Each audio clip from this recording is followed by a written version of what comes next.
que ahora mismo haya infinitos universos iguales a este, en el que haya infinitas copias de nosotros mismos haciendo lo mismo infinitas veces.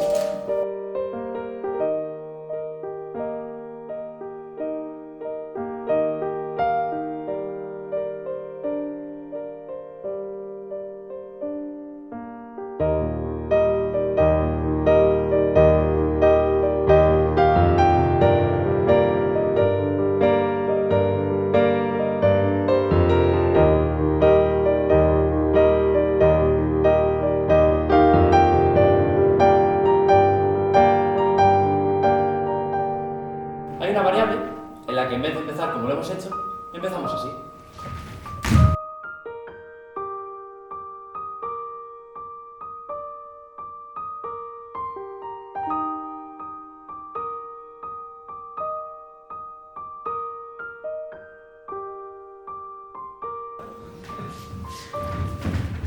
En otro universo hemos decidido que es un buen finde para hacernos un viajecillo express y estamos camino a Cantabria a ver la versión musical de La Casa de Bernarda Alba.